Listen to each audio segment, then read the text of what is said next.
Welcome to today's Explainer. Today, we're diving straight into the fascinating psychology behind why we sometimes just instantly click with certain people, almost out of nowhere. We've all had those moments, right? Where a conversation just flows absolutely effortlessly, time completely melts away. Well, today we're actually unpacking the science behind that everyday magic. So, I want you to take a second. Think back to a time when you felt an inexplicable magnetic draw to someone totally new. You know the exact feeling I'm talking about, don't you?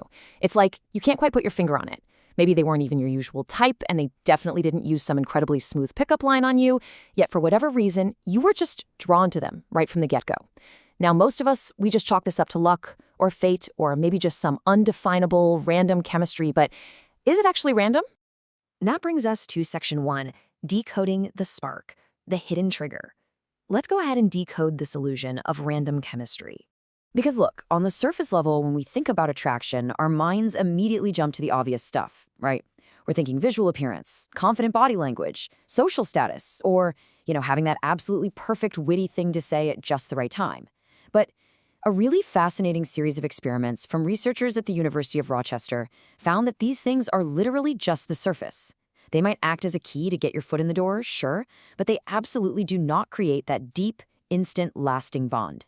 Beneath all of that, acting as the real engine behind deep attraction is a hidden psychological trigger. It's the true driving force. And honestly, despite all the dating advice out there on the internet, practically nobody is talking about it. Moving right along to Section 2, feeling seen, responsive action. So let's see how this underlying engine builds into a highly actionable concept. Now, what's super interesting here is how the literature defines this. Psychologists call it perceived responsiveness. And it isn't just about being a polite conversationalist. It's definitely not about just being a quiet listener who nods along, saying, uh-huh. It is fundamentally about making the other person feel like you truly get the real them. When you pull this off, you are hitting a deep, fundamental psychological need for what researchers call self-verification. I mean, think about it. We all walk around desperately wanting to be understood, right? We want our core identities to be recognized and affirmed. And when someone actually gives us that affirmation, boom, it acts as a massive, almost instant catalyst for attraction. So what does feeling seen actually look like in a live, real-world interaction?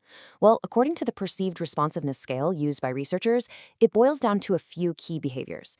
It's all about validating the other person's thoughts and feelings, showing genuine interest in their unique perspective, expressing encouragement, and really creating that palpable feeling of being on the exact same wavelength. Think about the stark difference between talking to someone who's just waiting for their turn to speak, Their eyes are kind of glazed over, versus someone who is actively engaging with your ideas, asking thoughtful follow-up questions, and making you feel completely seen and valued. That active validation, that mirroring of understanding, that right there is the absolute beating heart of perceived responsiveness. All right, Section 3, the mutual growth cycle, a powerful feedback loop. Now we need to understand the mechanics of why this validation is such a ridiculously powerful trigger. It works because it creates this incredibly potent feedback loop, something psychologists call mutual cyclical growth. Let's walk through how this plays out in real time. Step 1, you're talking to someone and you perceive them as being highly responsive to your thoughts. They're genuinely tracking with you. Step 2, because they get you, you naturally feel way more attracted and drawn to them. Step 3, since you're now feeling this spike in attraction, you're suddenly highly motivated to act far more responsive to them in return. You start listening closer, you lean in, and then Step 4, your highly responsive behavior dramatically increases their attraction to you. The cycle just continues to build and stack and compound on itself. This rapid mutual reinforcement is the exact engine driving those incredible 4-hour-long conversations where you walk away feeling like, wow, I've known them my entire life, even if you literally just met that evening. On to Section 4, the safe harbor effect, biological safety. This brilliantly illustrates the biological root of this whole phenomenon. To really understand this, we have to look at our hard wiring. From an evolutionary standpoint, completely new strangers naturally foster uncertainty, right? For early humans, unknown variables were basically dangerous, so our brains are hardwired to have this wary, cautious reaction to the unknown just to keep us safe. It's a built-in defense mechanism. But familiarity and, crucially, responsiveness act as a psychological shield against that anxiety. When a brand new acquaintance is highly responsive to us, when they show they understand us and clearly aren't a threat, it completely short-circuits that wary reaction. It essentially hacks our nervous system, making us feel safe enough to lower our guard and actually let them in. And as the research clearly points out, as this feeling of comfort increases, so does attraction. This is such a crucial takeaway for us. People who make us feel safe and deeply understood are almost always going to be perceived as significantly more attractive than people who are unpredictable, aloof, or emotionally distant. Honestly, no matter how traditionally good-looking those aloof people might be, responsiveness literally transforms a potentially threatening stranger into a safe harbor, and that profound feeling of psychological safety is just incredibly alluring. And finally, Section 5, Triggering Deep Attraction.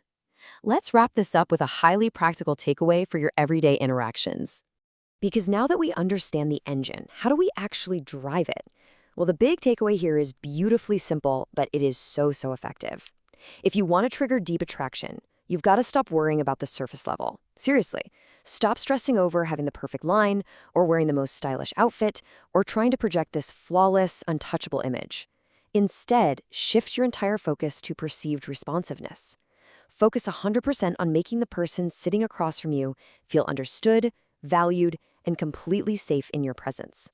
Listen to actually understand them, not just to formulate your reply. When you do this, you're not just being a nice person. You are actively, deliberately activating one of the most potent attraction mechanisms built right into the human brain. So I'm going to leave you with this thought. Will you stop focusing on the surface and start using the hidden trigger of responsiveness in your very next conversation? If you've never looked at clicking with someone this way before, I highly encourage you to test it out. Just focus purely on validating and understanding the next new person you meet, and watch how incredibly fast that mutual growth cycle kicks in. Thank you so much for joining me for this explainer.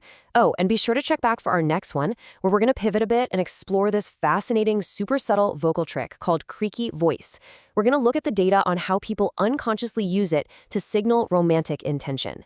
You really won't believe how subtle, yet wildly effective it actually is. Catch you next time.